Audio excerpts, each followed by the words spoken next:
तो वेनेजुला जो है आपको पूरे दुनिया में अगर वर्ल्ड मैप में देखें तो ये नॉर्थ अमेरिका हो गया, ये पूरा का पूरा हिस्सा नॉर्थ अमेरिका हुआ।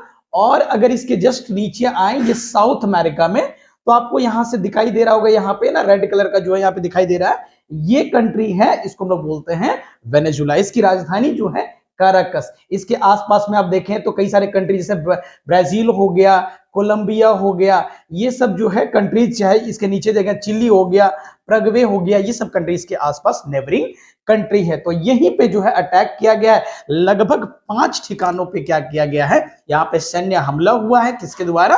तो अमेरिका के द्वारा। लगभग माना जाता है 150 जो है विमानों से क्या किया गया, यहाँ पे इसको अंजाम दिया गया है। अब समझते हैं यहाँ पे क्या है कि ये ऐसा किया क्यों, अमेरिका ऐसा क्यों किया, इसके पीछे की क्या कहानी है। तो थोड़ा और डिटेल में अगर जाएं तो देखिएगा, जैसा कि आप देख सकते हैं कि यहाँ पे अगर डिटेल में थोड़ा समझे तो देखिए, यहाँ पे ये आपको वेनेजुला दिखाई दे रहा होगा और यहीं पे जो है क्या किया है, अटैक किया गया है। ये देखिएगा यहाँ पे जो कंट्री दिखाई दे रहा है, ये है वेनेजुला।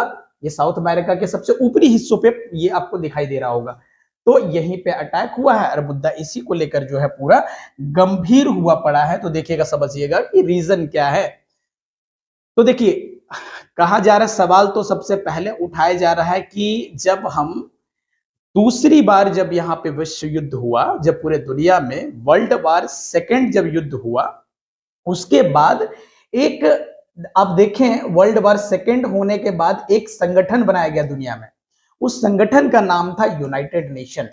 तो यूनाइटेड नेशन इसलिए बनाया गया था कि अब जो है कोई देश जो है, किसी देश पे या ऐसी कोई सिचुएशन न बने जो कि कोई दुनिया में कोई भी देश किसी दूसरे देश को इस तरीके से अटैक करे। इसी के लिए बनाया गया था, क्योंकि वर्ल्ड वार आपको याद होगा, यानी कि सन 1939 से लेकर 1944 तक अगर आप देखें तो वो दौर रहा था सेकेंड वर्ल्ड वार का।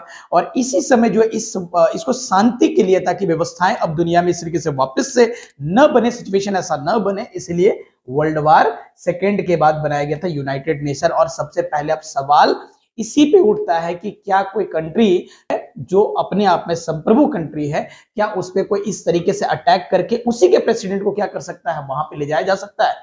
और ये करना क्या उचित है? सवाल ये उठता है यूनाइटेड नेशन पे। और क्या तुम्हारे होते हुए अगर ये सब चीजें हो रहा है तो तुम्हारे होने का जो है ना मतलब क्या बनता है? तो सवाल तो ये उठता ही है। और इसके बाद इतना